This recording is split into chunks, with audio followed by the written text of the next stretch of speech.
dia. Enfim, uma manhã bonita na cidade de São Paulo, né? Sol, pelo menos.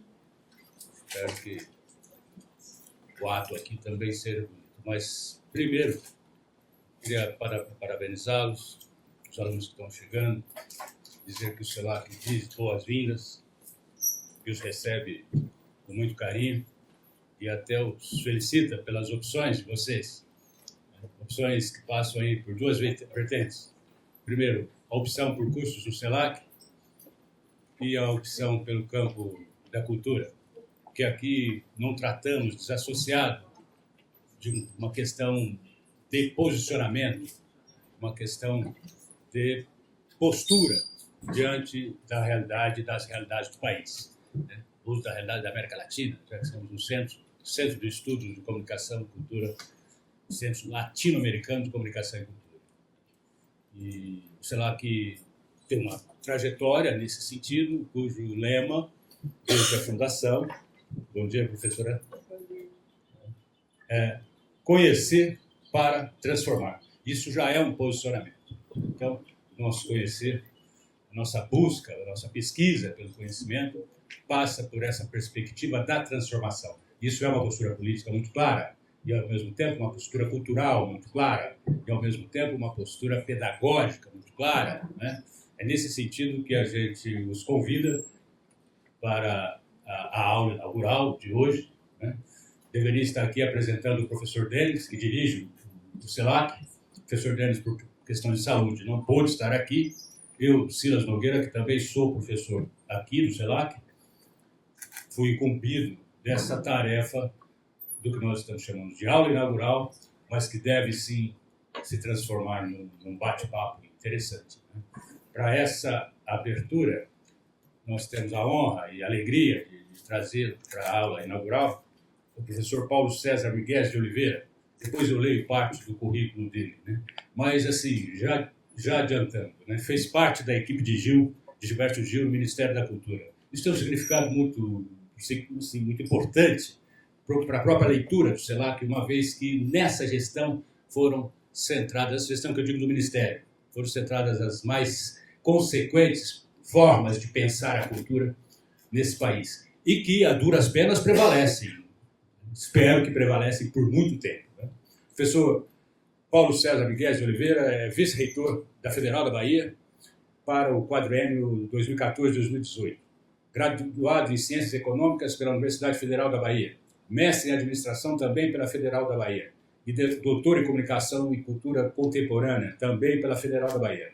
É professor do Instituto de Humanidades, Artes e Ciências da Federal da Bahia e do Programa Multidisciplinar de Pós-Graduação em Cultura e Sociedade, do qual foi coordenador entre 2010 e 2012, e pesquisador do CULT, Centro de Estudos Multidisciplinares em Cultura. Foi assessor especial do ministro Gilberto Gil e secretário de Políticas Culturais do Ministério da Cultura, de 2003 a 2005, e membro do Conselho Estadual de Cultura da Bahia, entre 2009 e 2011. Principais áreas de interesse: estudos socioeconômicos da cultura, políticas culturais e estudos da festa, com ênfase no carnaval. É muito importante para a gente, é muito significativo que alguém se disponha a fazer um estudo sobre a festa, dada a importância política da festa, né? Se eu conto a leitura séria a respeito do carnaval, não um sério que nos tire a alegria, mas um sério que nos dê a importância dessa manifestação. E é claro que isso vai ligar a algo que no CELAC é um debate constante, que é a questão da diversidade nesse país, a questão das raízes da cultura desse país, e particularmente a diversidade. O pessoal que é de São Paulo tem acompanhado aí o quanto o pensamento mais conservador, mais reacionário, tem se posicionado, batido contra a ideia de diversidade, né? Particularmente no ensino médio, no ensino não universitário, no ensino anterior, no ensino médio, né? Por conta da palavra diversidade. Quer dizer, é um ranço e um medo de que os avanços possam possam avançar, desculpa, né? Os avanços possam se concretizar nas formas de manifestação da diversidade que é inerente à formação desse país. Então, nesse sentido, o CELAC se posiciona com muita clareza em torno disso, e é engraçado que esse pessoal se posiciona dessa forma estranha, no sentido do retrocesso, e estão calados em torno da chacina dos 19 aqui em Osasco, vocês devem estar acompanhando. Senhor Alckmin, quem matou 19? Nós já estamos perguntando isso. Vai ser apurado isso ou não vai ser apurado isso? O próprio Ministério Público, que está encarregado disso, tem na frente uma pessoa extremamente conservadora que concorda com esse extermínio. Então, não nos associamos à ideia da leitura, da cultura, desses outros processos que nos perturbam. Então, esse é o cartão de visita de apresentação do Selato. Vocês viram que é treta. Né? É embate. É embate, portanto, debate em torno... Né? Claro que nós vamos ouvi-los também um dia, quem sabe, mas nós vamos debatendo essas questões ao longo dos cursos. Né? Então, eu queria chamar o professor Paulo César Miguel para a sua aula inaugural. Parabéns a vocês, sejam bem-vindos. A minha fala com vocês, a ideia é que eu prepare um pouco, depois a gente possa estabelecer uma pequena conversa. Eu titulei de Cultura, Diversidade Cultural e Desenvolvimento. Em grandes linhas, eu vou partir da compreensão de que a cultura ocupa um lugar central hoje na vida contemporânea, né? Especialmente a partir de um conjunto de enlaces que ela estabelece com vários campos da vida social, e tentar pensar os riscos e as potencialidades desses múltiplos enlaces, especialmente em relação ao enlace, talvez o mais forte e aquele que aparece com mais vigor nos últimos tempos, é o enlace entre cultura e economia, com óbvios desdobramentos no campo do desenvolvimento. E, insisto, ainda que prende potencialidade, não resta dúvida, não se trata aqui de desconhecer a existência de que os bens culturais são também mercadorias, mas não podem ser pensados exclusivamente sobre a lógica mercantil, porque eles estão para além da mercadoria. São bens que expressam identidades, que expressam formas de vida, portanto não são bens que possam se contentar apenas com a sua condição mercantil. Então é a volta disso que eu preparei essa conversa com vocês. Eu vou lendo, mas vou tentar comentar algumas das coisas ao longo dessa leitura. A cultura tem vindo... Vou tirar aqui, acho que fica mais confortável. A cultura tem vindo a ocupar um lugar de destaque na circunstância contemporânea. A rigor, contudo, tal afirmação caberia perfeitamente se referida a outros momentos históricos. Ou seja, a ideia não é imaginar que pela primeira vez na história do planeta, não. Em vários momentos da história, em quase todos, a cultura ocupou um lugar fundamental. Eu lembro aqui, por exemplo, no século passado, cuja caracterização seria incompleta se não fosse registrada a explosão da cultura de massa e de suas múltiplas imbricações. Ou então, se a gente quiser ir lá atrás ainda, bem lá atrás, às cinturas atravessadas pelo Renascimento, cujas revoluções nas artes e nas ciências, ao escancararem o mundo e a intervenção do homem, refundaram a história do Ocidente. Então, pelo menos dois exemplos de que a cultura, em vários momentos, ocupou, não é? E tem sempre ocupar um papel importante. Todavia, essa afirmação que eu faço aqui, que a cultura ocupa um lugar de destaque no mundo contemporâneo, comporta uma novidade que me parece que faz um pouco a diferença. Trata-se do fato de que na cena contemporânea a cultura transbordou os limites do seu campo específico. Ou seja, a cultura apresenta como uma de suas características mais importantes hoje o fato de movimentar-se para além das fronteiras do seu campo propriamente dito, alcançando em força outros campos da vida cultural. Podíamos dizer que a cultura já não cabe na cultura, ela já invade outras dimensões da vida em sociedade. Ou seja, as tensões que historicamente balizaram as relações entre a cultura e a sociedade agregam-se hoje, ampliando e definindo e redefinindo estas relações, fenômenos e elementos tais como as novas sociotecnologias da comunicação e da informação, interculturalidades, multiculturalidades, transculturalidades, hibridismos, espetacularização, turistização, localismos, globalismos, localismos, que no conjunto dão forma a uma miríade complexa e multifacetada de possibilidades e desafios. Tudo se movimenta em diálogo muito forte com esse conjunto de fenômenos. Se recorrermos à gramática das relações internacionais, por exemplo, pode-se dizer que o lugar destacado que desfruta a cultura no contexto contemporâneo sugere o seu deslocamento do amplo leque das chamadas low politics, ou seja, as políticas dedicadas, não é, focadas em educação, saúde, emprego e segurança, que são normalmente políticas de âmbito nacional, né? A cultura é deslocada desse campo para o campo em que os especialistas em relações internacionais chamam de high politics, um repertório com exclusiva e restrita agenda de temas considerados vitais para os Estados, como política exterior, comércio internacional, defesa e segurança. Deixou de compor apenas o conjunto de políticas de âmbito nacional, mas ultrapassa fortemente isso, como eu vou tentar mais à frente demonstrar para vocês. É nessa direção, por exemplo, que apontam a premissa que informa o ponto de partida do relatório final do projeto chamado Pensamento Renovado de Integração. Estamos aqui no CELAC, me refiro ao Convênio Andrés Bello, que é uma instituição latino-americana sediada na Colômbia e que tem atuação em muitos países, inclusive o Brasil. Nesse seminário realizado no início do milênio, agora em 2001, o relatório final diz o seguinte: o mundo nesse século se constituirá não mais em torno ao geopolítico nem ao geoeconômico, mas principalmente em torno ao geocultural. Ou então, se quisermos ainda para confirmar essa ideia da centralidade da cultura, a gente pode recorrer a uma pensadora latino-americana, antropóloga, Lourdes Arispe, que diz o seguinte: a cultura será sem dúvida uma das principais questões da sustentabilidade, do desenvolvimento e da governabilidade do século XXI. Bom, aqui, nesse lugar central que eu estou identificando, que é o lugar da cultura no mundo contemporâneo, eu creio que a palavra-chave é certamente transversalidade. Ou seja, ao transitar fora das fronteiras do seu campo singular e específico, a cultura vai estabelecendo enlaces com outras dimensões da vida em sociedade, assumindo uma função de importância sem igual no que diz respeito à estrutura e organização da sociedade moderna tardia, aos processos de desenvolvimento do meio ambiente global e à disposição dos seus recursos econômicos e materiais. Há alguns trabalhos nessa direção que eu sugiro fortemente a vocês a leitura, especialmente do Stuart Hall, que é um texto sobre a centralidade da cultura.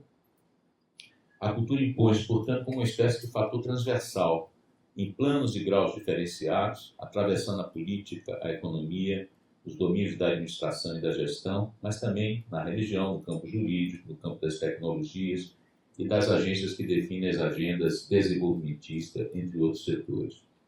Entretanto, ainda que por força desse seu caráter transversal, a cultura compareça de forma relevante em várias esferas da vida social, e aqui eu faço um parênteses, lembrar a vocês, por exemplo, a relação da cultura com a política. Há 30, 40 anos atrás, a nossa geração se acostumou a compreender uma pauta, uma agenda da política centrada em algumas questões muito particulares. Uma eleição que estava em jogo era a taxa de investimento, o nível de emprego, o transporte, saúde e educação. E praticamente encerrava-se aí o cardápio de temas que mobilizava candidatos e campanha. Hoje em dia, um conjunto bastante expressivo de temas de denso conteúdo cultural dominam as pautas, as agendas eleitorais. A questão ambiental, que é claramente uma questão cultural.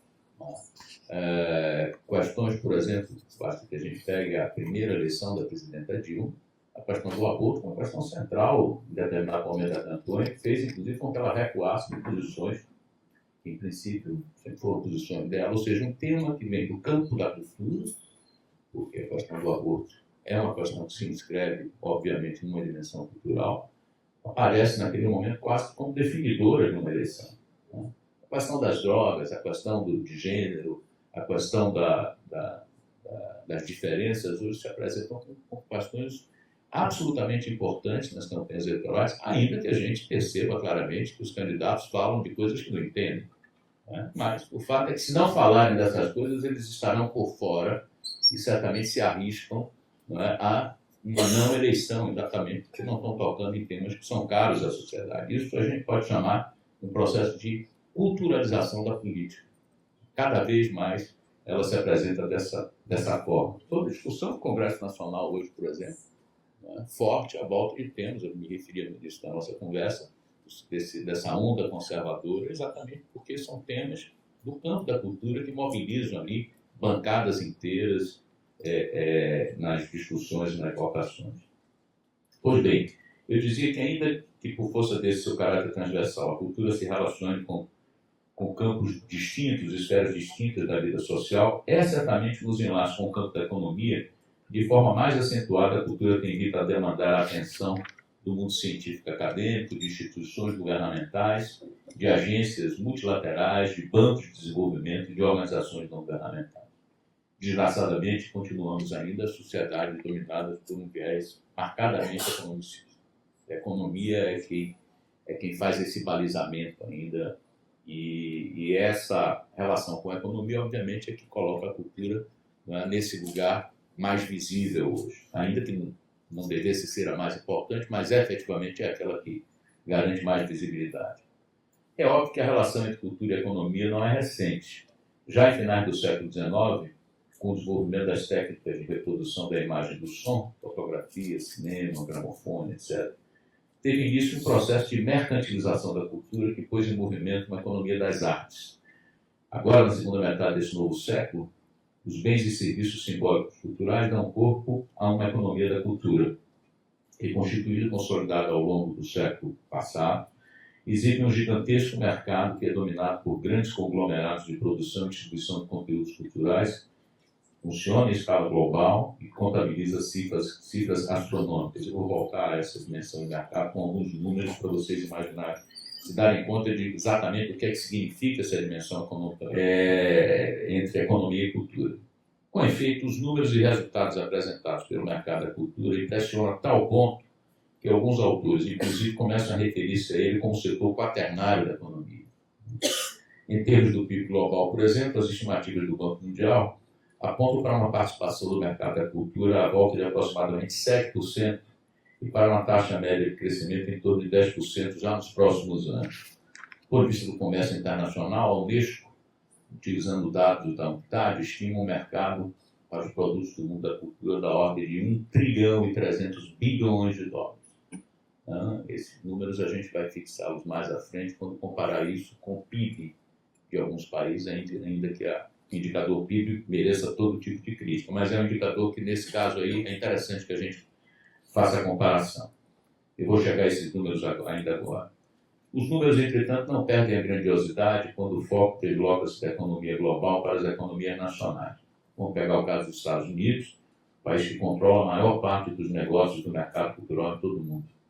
Aí, mesmo deixando de fora vários setores, como, por exemplo, os parques temáticos, os cassinos, esse conjunto de setores conforme o que os norte-americanos definem como economia do entretenimento, entertainment economy, mas que os europeus e os japoneses, de forma bastante gozosa, costumam chamar de Mickey Mouse Economy, né? E que concentra a atenção, e se nós concentrarmos a atenção dos dados divulgados por uma agência americana que reúne as chamadas indústrias do copyright, ou seja, aquelas que distribuem bens e que se caracterizam fundamentalmente por incorporar propriedade intelectual. Indústria editorial, livros, revistas, jornais, etc.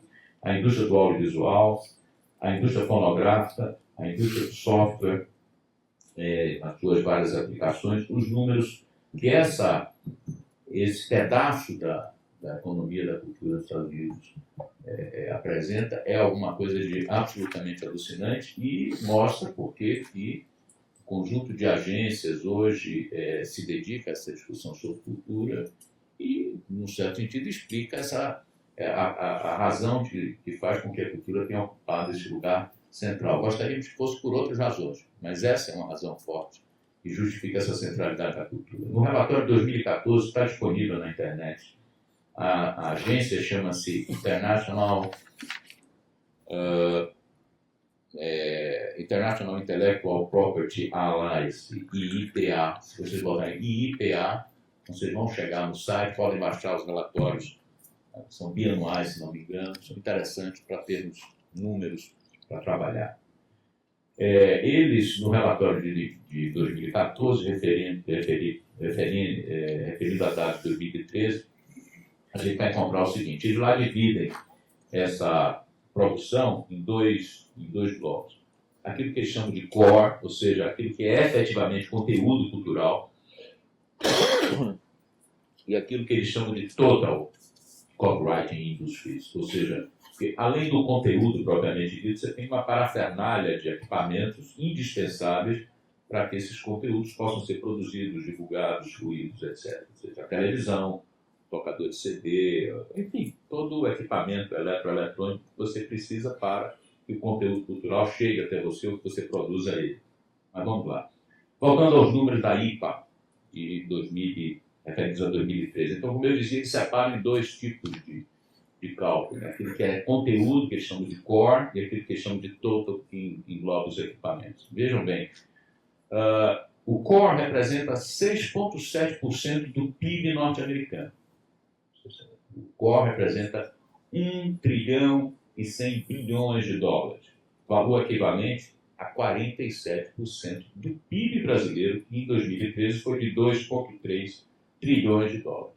Ou seja, estou falando de um setor da economia, apenas um setor da economia da cultura dos Estados Unidos, aquela que mexe com copyright, que representa quase 50% do PIB brasileiro. Se eu pegar, todavia, o que eles chamam de total, além dos conteúdos, portanto, eu contabilizar aí produção de televisão, de câmeras, etc., isso pula para 11,4% do PIB norte-americano, ou seja, representa 1,9 trilhão de dólares, quase 2 trilhões de dólares, o que equivale a aproximadamente 81% do PIB brasileiro. Então, estou falando de coisa pequena, gente. É coisa muito grande. É isso que tem a ver, mais à frente eu falo, mas posso antecipar, essa luta insana contra a pirataria. Que a pirataria fere de morte esse setor. E, obviamente, não é por outra razão que os Estados Unidos se tornaram o gendarme da luta contra a pirataria no mundo. Né? Se nós fizéssemos o ranking dos países, dos 15 países com maior PIB, e se esse setor da economia norte-americana fosse um país, não é? Ele teria, o primeiro são os Estados Unidos, o primeiro PIB é o norte-americano, o Brasil está em 7º lugar, os PIBs. Esse total seria um país que estaria na 10ª colocação, por exemplo, com um PIB acima do PIB da Índia, né, que tem 1 bilhão e 50 milhões de habitantes. Seria um setor da economia, da cultura nos Estados Unidos, se fosse um país, seria, do ponto de vista do PIB, o 10º país do mundo. E se fosse só o core, ou seja, só conteúdos, ele seria o 15º país do mundo. Ou seja, não estamos falando de peanuts, estamos falando de dinheiro brabo, dinheiro grosso. Tá? Bom, são certamente números como este que legitimam a inclusão da cultura no seleto grupo das high politics e justificam sua presença na agenda de organizações multilaterais como a OMC, por exemplo, a Organização Mundial do Comércio, um dos centros vitais do capitalismo contemporâneo, junto com o FMI e o Banco Mundial, que desde 93 vem discutindo no âmbito das negociações multilaterais a questão da liberalização do comércio internacional, a questão dos serviços audiovisuais, segmentos do mercado cultural que gera negócios hoje da ordem de quase meio trilhão de dólares, só o audiovisual. Lembrando agora, em relação ao audiovisual, que os games já passaram no cinema, são a grande indústria em ascensão. Mas as relações entre cultura e economia não se esgotam na existência de um grande mercado de bens e serviços simbólico-culturais. O exemplo talvez mais potente eu acabei de apresentar para vocês. É que, retomando a ideia de transbordamento, que me alimenta desde o início da conversa, a cultura rompeu os limites do mercado cultural em que seus bens e serviços são produzidos e comercializados e alcançou outros mercados no processo de culturalização das mercadorias. Ou seja, além da mercantilização da cultura, vem juntar-se contemporaneamente esta culturalização da mercadoria, ou seja, um fenômeno que expressa a secularização dos aspectos estritamente físico-técnicos em favor do crescente papel de elementos simbólicos, o design, a marca, a certificação de origem, portanto, elementos densos de conteúdo cultural são fundamentais na determinação do valor das mercadorias. Observa-se, por exemplo, reforçando isso que eu acabei de dizer, que inúmeros ramos da produção econômica clássica, das indústrias do vestuário, moveleira, indústria automobilística, artistas, estilistas e designers, se tornaram trabalhadores fundamentais pelo que agregam de valor simbólico aos bens produzidos. Sobre esse aspecto da relação entre cultura e economia, alguns autores afirmam que o que é cultural no capitalismo globalizado das redes é o trabalho em geral. Ou seja, um trabalho que se torna intelectual, criativo, comunicativo. Em uma palavra, o trabalho que se torna imaterial. A cultura gera valor porque o que é incorporado aos produtos são formas de vida, estilos, preferências, status, subjetividades, informações, normas de consumo e até a produção de opinião pública. A mercadoria precisa ser dotada de valor cultural. O trabalho se torna, então, ação cultural. O trabalho da cultura e na cultura se torna, portanto, cada vez mais o paradigma da produção em seu conjunto. Ou seja, hoje, a cultura não tem só um expressivo peso econômico, mas é a própria economia como um todo que depende cada vez mais em seu conjunto das dimensões culturais. O que ocorreu é que a produção estética hoje está integrada à produção das mercadorias em geral. A urgência desvairada da economia em produzir novas séries de produtos que cada vez mais pareçam novidades, de roupas a aviões, com um ritmo de turnover cada vez maior, atribui uma posição e uma função estrutural cada vez mais essenciais à inovação estética e ao experimentalismo. Então, estamos diante de uma economia que cada vez mais se culturaliza. Não é à toa que os países centrais empurram para a periferia do mundo as chaminés, porque lá vai se concentrar exatamente esse filé mignon da produção capitalista. Crescentemente, portanto, as singularidades culturais de uma região ou de um produto passam a ser um componente fundamental à formação do que os economistas chamam de rendimento monopólico contemporâneo. Compreende-se, por conta desse fenômeno, a rigidez com que é tratada atualmente a questão da propriedade intelectual, seja no âmbito do direito autoral, que regula as criações artísticas e culturais, seja no que diz respeito às suas outras modalidades, como marcas e patentes, uma forma contemporânea de rendimento monopólico de que se beneficiam tanto os grandes conglomerados que controlam as indústrias culturais, quanto os oligopólios que dominam outros setores da produção de bens e serviços, a exemplo da indústria farmacêutica ou de desenvolvimento e produção de software. Ou seja, a defesa intransigente da propriedade intelectual empreendida pelos grandes conglomerados traduz a busca do capitalismo por novas fontes de privilégio monopolísticos, neste caso remetida à centralidade que foram alçados os atributos culturais que passaram a ser crescentemente incorporados nas mais distintas mercadorias. Pois bem, George Utis, professor norte-americano que agora está na Universidade de Miami, nessa mesma perspectiva destaca uma nova condição prático-conceitual expressa por essa multiplicidade de enlaces estabelecidos pela cultura, ao discutir a ideia de cultura como um recurso que é permanentemente acionado para a consecução de vários objetivos. Cultura como um recurso para promover a inclusão social, para requalificar centros urbanos, para estimular a geração de emprego e renda, recurso, enfim, para ativar políticas que se ocupam do desenvolvimento. Entro agora na questão da cultura, da relação entre cultura e desenvolvimento. O protagonismo da cultura na contemporaneidade alcançou também, por óbvio, por conta desse conjunto de questões que eu abordei até aqui, a questão do desenvolvimento. Aqui, se por um lado a relevância contemporânea da conjunção cultura e desenvolvimento pode ser acreditada ao processo de transbordamento da cultura do seu campo específico, por outro, o tecimento dessa conjunção resulta também das transformações experimentadas pela própria noção de desenvolvimento a partir da metade dos anos 70. Vou me dedicar um pouco a essas transformações agora.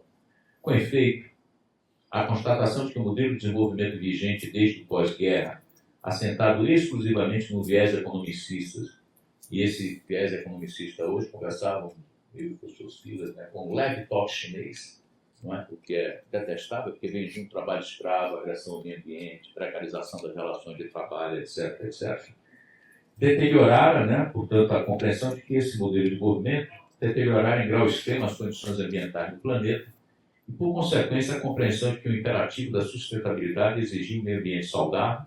Isso tudo levou à mobilização da comunidade internacional na direção da adoção de um conjunto de medidas voltadas para frear a degradação ambiental e proteger a biodiversidade. Marco substantivo desse processo, sem dúvida, foi a publicação, em 1975, do relatório sobre desenvolvimento e cooperação internacional intitulado O que Fazer?, documento que mobilizou os debates da 7ª Sessão Extraordinária da Assembleia Geral das Nações Unidas, convocada nesse mesmo ano de 75 para discutir o que ficou conhecido como a nova ordem econômica internacional, e tornou-se um importante marco da emergência do conceito de desenvolvimento sustentável. Nos anos 90, a ideia de desenvolvimento vai experimentar uma nova e importante inflexão a redefinir-se como efetivação e universalização do conjunto dos direitos humanos, das assim chamadas 3 gerações de direitos: direitos políticos, direitos civis, direitos econômicos, sociais e culturais, e os chamados direitos coletivos, como direito ao meio ambiente, à infância, etc. Né? Ou seja, o que observamos é que ao longo das últimas décadas do século passado, a ideia de desenvolvimento vem procurando se distanciar do receituário que a identificava sem mais com a ideia de crescimento econômico. Não significa que tenhamos ganho a batalha, hein? Por favor.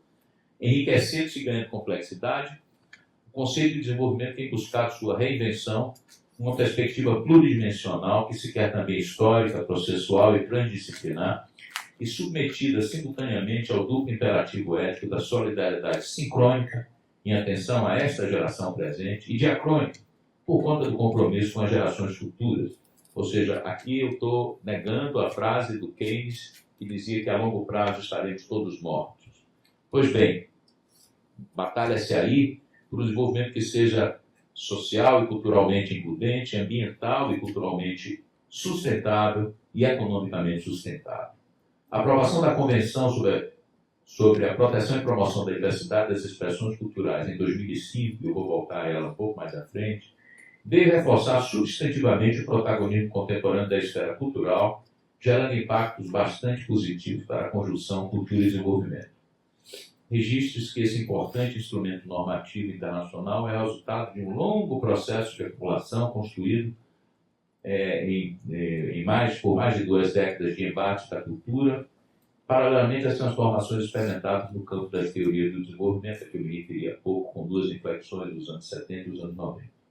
Nesse processo de aproximação da cultura à questão do desenvolvimento, um marco fundamental é a Conferência Mundial sobre Políticas Culturais, Mundiacult, realizada em 1982, sob a égide da Unesco na Cidade do México. Há também disponível para vocês baixarem. Boa parte do que eu estou referindo aqui de números e instituições, vocês vão googar e vão encontrar ali informações, podem baixar textos, etc. Né?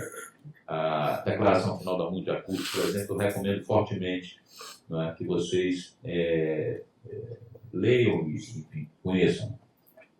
Tomando como base uma compreensão ampliada da cultura, portanto, da cultura como um conjunto dos traços distintivos, espirituais e materiais, intelectuais e afetivos que caracterizam uma sociedade ou um grupo social e que engloba, além das artes e das letras, os modos de vida, os direitos fundamentais do ser humano, os sistemas de valores, as tradições e as crenças. Essa conferência, na sua declaração final, esboça os primeiros contornos da compreensão acerca da relação entre cultura e desenvolvimento, quando afirma categoricamente que a cultura constitui uma dimensão fundamental do processo de desenvolvimento e que o homem é o princípio e o fim do desenvolvimento, cabendo às políticas culturais o dever de resgatar o sentido profundo e humano do desenvolvimento. Isso em 1982, essa discussão emerge, não é? E a partir daí a Unesco passa a ter uma digamos assim, acelera a sua relação com a questão das políticas culturais.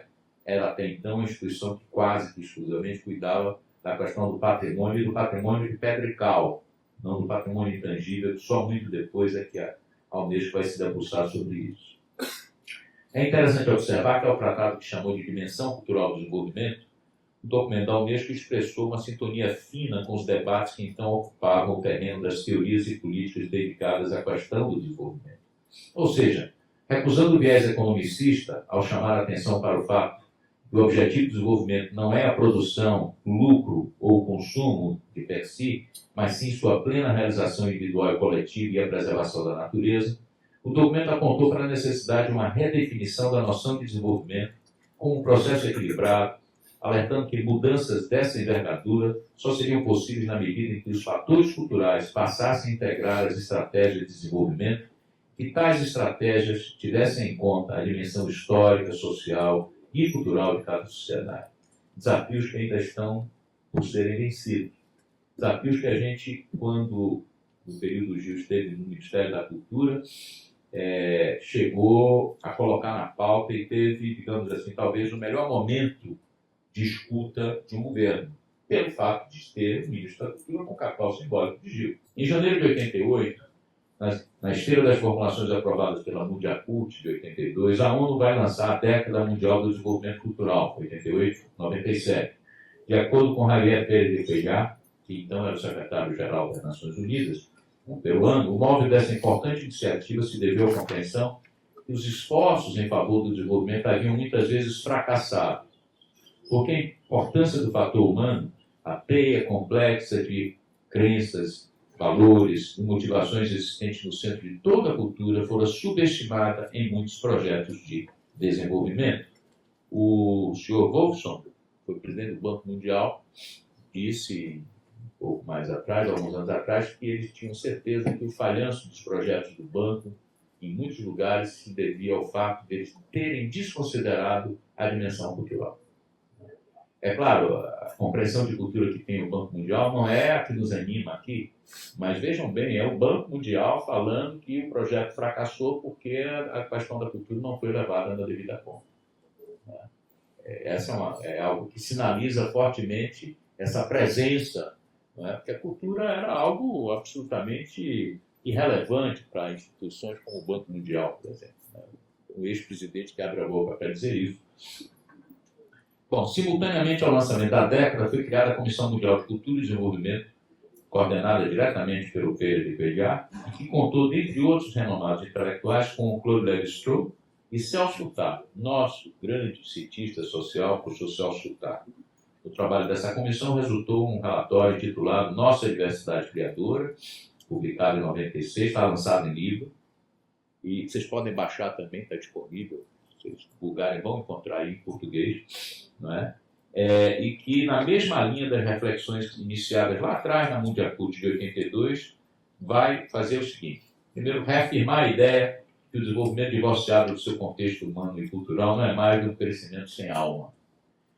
Vai defender a tese que o desenvolvimento compreende não apenas o acesso a bens e serviços, mas também a possibilidade de escolher um estilo de coexistência satisfatório, pleno e agradável. Em uma palavra, o desabrochar da existência humana em suas várias formas. Isso se conecta fortemente com a tese de Amartya Sen, que desenvolvimento é liberdade de escolha. Só é possível liberdade de escolha se os meios para essa escolha estiverem dados, né?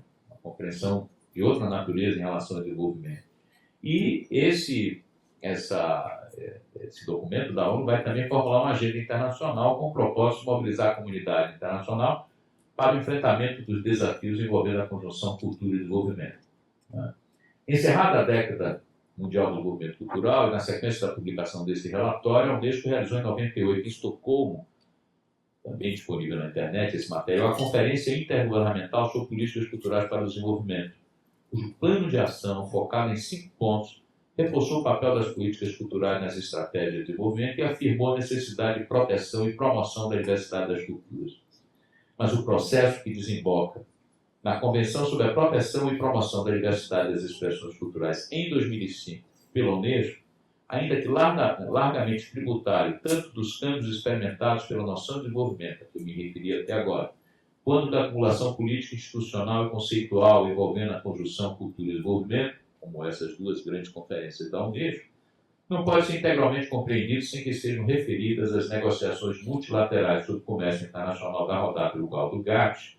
O GATT é a instituição que antecede a criação da OMC.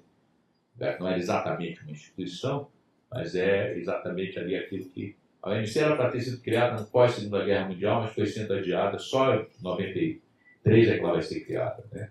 E entre o GATT, portanto, entre 1980 e o início dos anos 90, né, a comunidade europeia vai, sob forte impulso da França e com apoio do Canadá, obter êxito dentro do GATT na defesa da tese da chamada exceção cultural, que permitiu a retirada dos serviços audiovisuais da alçada dos acordos de livre comércio e a homologação do direito dos países à implementação de políticas nacionais de fomento à produção visual. A questão é simples ali, né?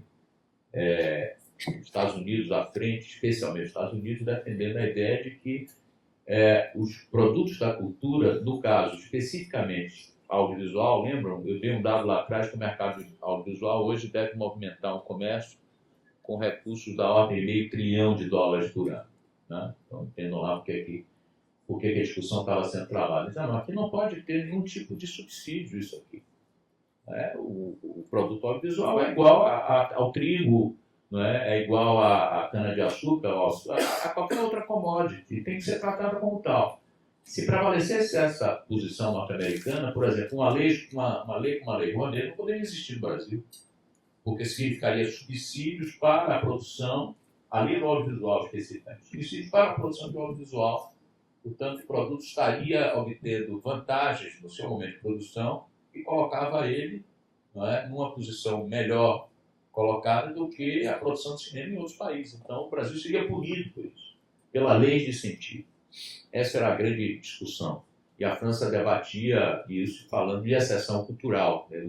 Esses produtos têm que ser objeto de uma exceção, daí a expressão exceção cultural. Né? Pois bem, esses embates são caros aos franceses desde o final da Segunda Guerra Mundial. Foram travados, então, entre a posição norte-americana, que advogava a proibição de qualquer forma de proteção nacional, como, por exemplo, subsídios à produção de cinema, cópia de tela, barreiras alfandegárias, etc., e a outro serviço audiovisual sob o argumento de que eles seriam formas de entretenimento de base industrial. Portanto, o cinema nos Estados Unidos não é cultura, é entretenimento. Não é classificado como cultura, é classificado como entretenimento. E, portanto, devem ser tratados de forma absolutamente igual aos carros, sabonetes, etc., etc. E, contra isso, a posição da comunidade europeia, inicialmente só da França, mas depois da comunidade europeia também e do Canadá, que entendiam que tais serviços, por conta da sua dimensão cultural, deveriam ser objeto de um tratamento de exceção. Portanto, deveriam ser objeto de políticas culturais nacionais de apoio à sua produção. Certamente que, impulsionada por fatos como esse, a discussão sobre a adoção de um marco normativo internacional que acolhesse o repertório de questões envolvendo a diversidade cultural e sua incontornável implicação com temas como políticas culturais e desenvolvimento ganhou força e velocidade a partir do início desse novo século. Em 2001, a demanda por um instrumento dessa natureza vai aparecer nos documentos finais da reunião da Rede Internacional sobre Política Cultural, liderada pelo Canadá e formada então por mais de 60 países. No ano seguinte, 2002, na 31ª Conferência Geral da Unesco, vai ser aprovada a Declaração Universal sobre Diversidade Cultural. Além disso, fora do âmbito estrito da Unesco, outras instituições multilaterais importantes também passaram a trabalhar com o tema da cultura e sua relação com o desenvolvimento. É o caso do PNUD, Programa das Nações Unidas para o Desenvolvimento, que na edição de 2004 adota como tema título do seu relatório Liberdade Cultural no Mundo Diversificado. Esse relatório também está disponível e é excelente, um material assim precioso para vocês. Em outubro de 2005, em Paris, o processo vai ser coroado com a aprovação, não é, da Conferência, da Convenção sobre a Proteção e Promoção da Diversidade das Expressões Culturais, na 33ª Conferência Geral da Unesco. O placar final foi o seguinte: 148 votos a favor da Convenção, 4 abstenções, Austrália, Honduras, Nicarágua e Libéria, e 2 contra, Estados Unidos e Israel. E aí vale um parêntese importante: o papel que o ministro Gilberto Gil jogou nessa conferência para esse placar. Ele, pessoalmente, empenhou o seu capital simbólico, a sua ousadia junto a ministros que, na altura da votação, titubeavam, como a China e a Índia, por exemplo. Ele foi para cima do ministro, com a ousadia que ele sempre teve como artista. Ele usou isso como agente público, para brigar, senão vocês têm que votar. E o resultado se deve a isso. Essa história não está contada ainda nos seus devidos detalhes, mas eu acho que é algo que o Brasil devia se orgulhar, não é? De que certamente foi a ação do ministro Gil em Paris, naquele momento, na conferência da Unesco, que fez com que o resultado final fosse desse tipo, né? 148-2, com 4 abstenções. Dentre as várias questões tratadas nos seus 35 artigos, né, da Convenção, devem ser registrados em especial a compreensão da dupla natureza dos bens culturais, dos bens e serviços culturais, portanto, a dimensão simbólica e a dimensão econômica, o reconhecimento do direito soberano dos Estados de aplicarem políticas culturais destinadas a proteger e promover suas indústrias culturais, o entendimento de que a Convenção não deveria incluir compromissos adicionais em termos de propriedade intelectual, essa é uma briga que os Estados Unidos tinham na altura, nem deve estar subordinada a outros instrumentos internacionais, a compreensão de que a diversidade cultural necessita de mecanismos internacionais de cooperação, inclusive financeiros, e a gente, o Brasil, com muito poucas obrigações que assumimos, então, lá com a Convenção. A demanda por um equilíbrio nas trocas internacionais de bens e serviços culturais, aqui é uma questão chave, Estados Unidos, por exemplo, domina 80% do mercado audiovisual no mundo. Não é? Se eu perguntar aqui que filmes vocês assistiram nos últimos tempos que não foram de Hollywood, certamente a gente vai contar nos dedos da mão. Não é? Qual foi o último filme paquistanês que alguém viu aqui? O último filme, restam, fora aquilo que vem de Hollywood, o que sobra nas telas é uma coisa muito pequena. O reconhecimento dos direitos das populações tradicionais sobre seus conhecimentos, repertório, portanto, de questões que, por óbvio, dialogam intensamente com o tema do desenvolvimento. Pois bem, vamos caminhando aqui para o final, com uma indagação, tentando construir aqui elementos para a resposta. Qual é a indagação? Seguinte, qual o significado, então, da relação entre cultura, diversidade cultural e desenvolvimento? Bom, certamente que pouco interessa essa relação, ao que ela encerra em termos de boas e novas promessas, uma compreensão balizada pelas teorias e modelos ancorados no reducionismo economicista que marcou e ainda marca, agora com o leve toque chinês, grande parte das políticas de desenvolvimento. Aqui, evidentemente, a sedução não é pequena. Estamos diante de um setor econômico da produção cultural que dá forma àquele mercado de bens e serviços que eu apontei mais atrás, que se caracteriza por sua escala global, pela presença de gigantescos conglomerados de produção e distribuição de conteúdo, seu extremo poder de fogo, tanto econômico quanto político e ideológico. Desde o início do século XX, os Estados Unidos têm uma máxima que é o seguinte: onde forem os nossos produtos, onde forem os nossos filmes, irão os nossos produtos. Portanto, há uma disputa, né? E aí não são apenas produtos, a calça jeans e o chiclete, né, que dominaram o nosso imaginário por tanto tempo, que dominam, né? Mas a maneira de ver o mundo também vem com os filmes. Né? E por números que, como já notado, traduzem uma geração de riqueza material de grande magnitude. No entanto, se for este o caminho a trilhar, o que se verá é tão somente uma mudança do paradigma econômico-produtivo que, historicamente, vem dando sustentação ao desenvolvimento de viés economicista. Sairia de cena a produção industrial clássica, com suas chaminés, e entraria em seu lugar a produção de bens e serviços simbólico-culturais. Não se trata de substituir uma coisa por outra. É evidente, contudo, que as imensas possibilidades econômicas presentes no campo da cultura não podem ser esquecidas pelas políticas de desenvolvimento, é óbvio. Não é? O fato da cultura comportar uma dimensão econômica não é algo que precisa ser desprezado. Entretanto, o potencial de geração de riquezas de empregos representado pela cultura não pode ser compreendido e operacionalizado por políticas dedicadas ao desenvolvimento, sem que se tenha como referência uma visão da cultura enquanto dimensão constitutiva da vida social, como a sua grande usina geradora de riquezas simbólicas. Esta é a questão-chave. É por isso que a cultura é importante, não é porque ela também pode gerar emprego e renda.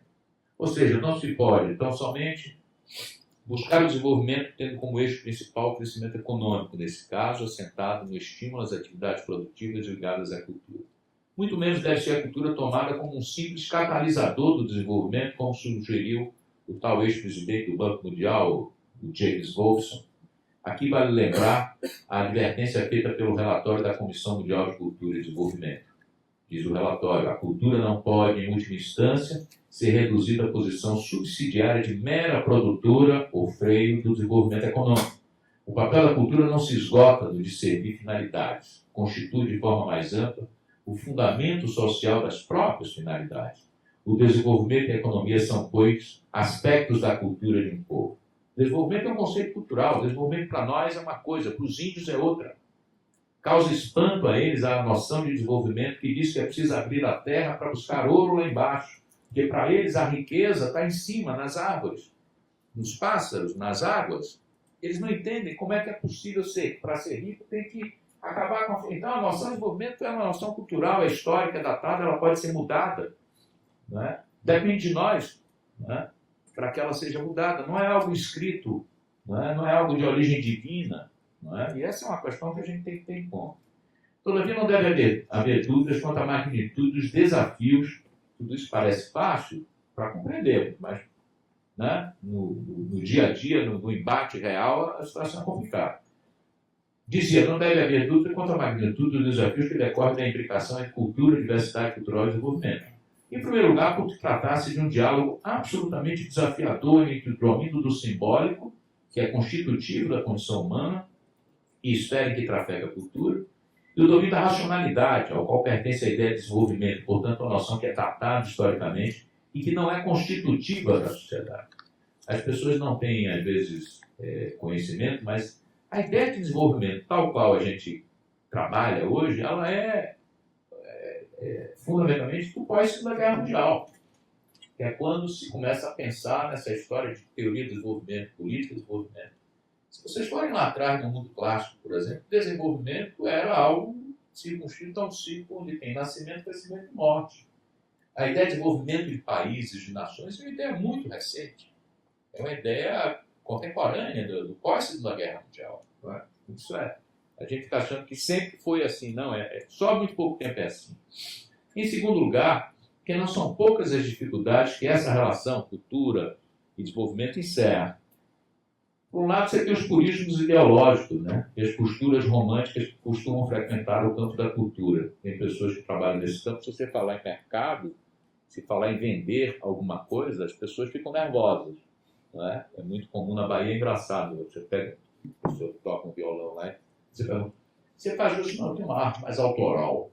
Entendeu? Minha arte não é comercial. Aí a vontade de perguntar, você canta no banheiro, então, né? Porque se você cantar na boate, no barzinho, ainda que receba em troca um sanduíche ou um jantar, você comercializou sua arte de alguma maneira. Então, essa coisa da arte pura, etc., isso aí, tem um cuidado com esse discurso, que ele é perigoso, é bobo e não nos leva a lugar algum. Né? Pois bem, me perdi aqui, mas... Bom, falava das posturas românticas, não é? Por outro lado, a incipiência do campo cultural, que concerne a números, indicadores e estatísticas, isso é fundamental, por isso que eu me referi há pouco à questão do IBGE, né? Não dá para discutir política pública sem número. Quando eu acompanhava o ministro Gil, o ministro do Planejamento, o ministro da Fazenda, sentava, era aquela alegria, foto para cima, para baixo, autógrafo, está tudo muito bonito, mas quando a gente dizia o que tinha ido lá fazer, a gente quer mais dinheiro para o orçamento. Ele dizia, eu até posso lhe dar, mas você vai ter que me dizer, isso vai aumentar as exportações, o nível de emprego cresce, a arrecadação tributária vai ser melhorada, e eu não sabia dizer, eu não tinha números. Não é? Daí a importância do IBGE trabalhar, daí a importância de ter contas da cultura. Porque a saúde, quando trabalhar, diz, olha, se você me der mais dinheiro, não é, para campanhas de prevenção, eu vou diminuir o número de pessoas no hospital, isso tem custo tal, porque o leito da UTI custa tanto, etc. A educação é a mesma coisa. Quanto custa um aluno por ano, quanto custa a pós-graduação, o INEP tem todos esses dados. Nós não temos nenhum praticamente. Agora já começamos a ter. Naquela altura não tínhamos nenhum para botar na mesa.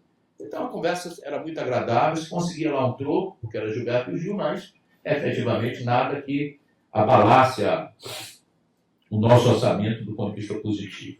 Pois bem, mas não cabem dúvidas quanto ao fato de que a Convenção da Unesco, que assume como premissa básica a diversidade cultural como patrimônio comum da humanidade, sugere possibilidades para a relação cultura e diversidade cultural e desenvolvimento que, simultaneamente, tanto atendem ao imperativo da proteção demandado pela memória coletiva construída ao longo da história com a contribuição de todos os povos do mundo, quanto avançam na compreensão de que tal riqueza exige políticas de promoção capazes de garantir um lugar estratégico no desenvolvimento da sociedade, uma vez que sinaliza, como apontado mais atrás, a dupla determinação, portanto, simbólica e econômica dos bens culturais.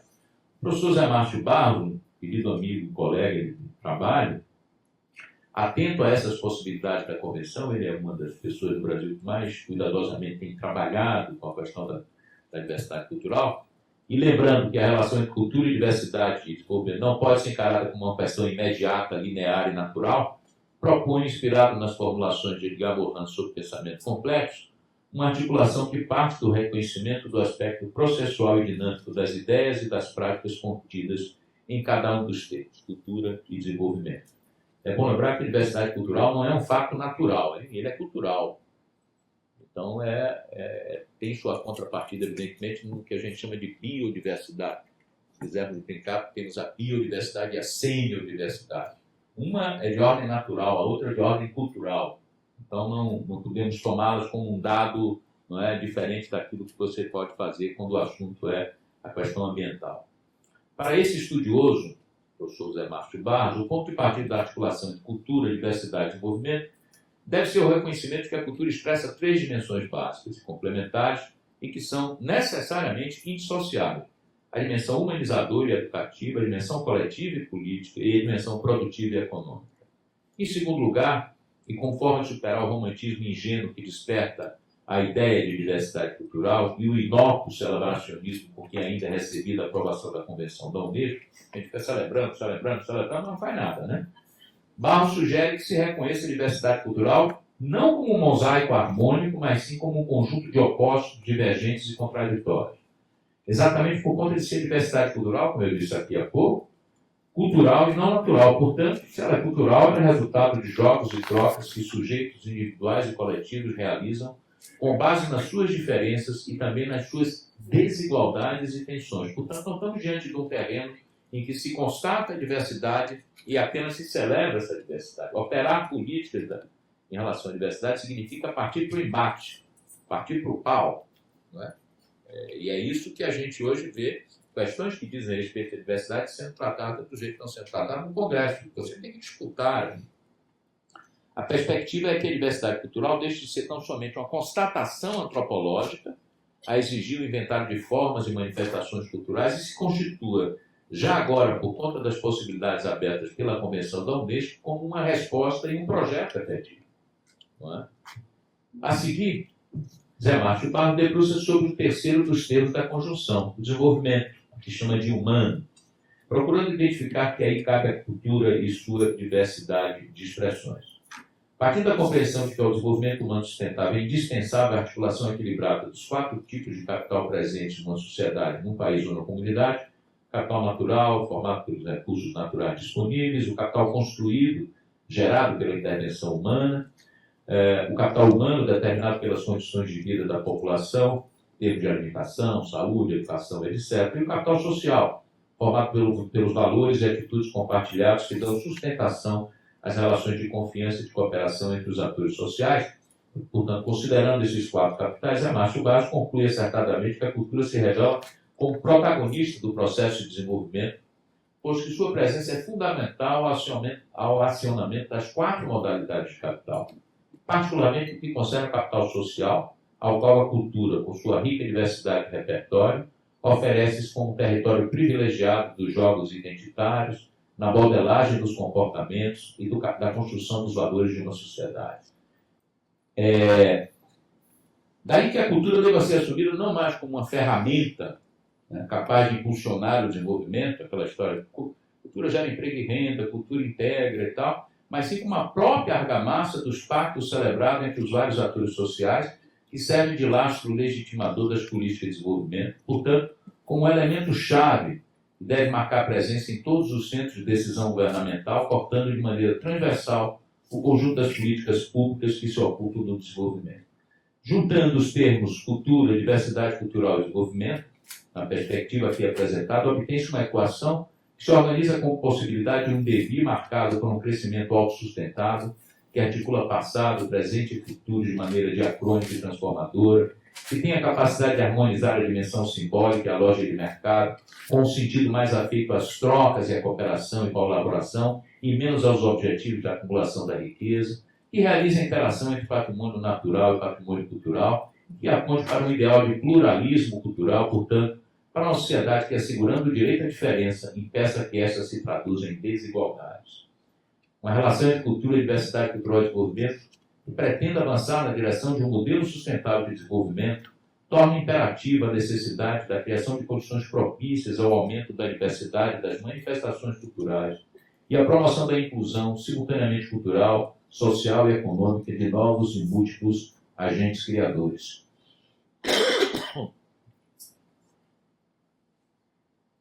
É o caso aqui de compreender, como sugeriu o professor Celso Furtado, no livro Cultura e Desenvolvimento em Tempos de Crise, em 1984, ele dizia o seguinte: uma política de desenvolvimento deve ser posta a serviço do processo de enriquecimento cultural de uma comunidade.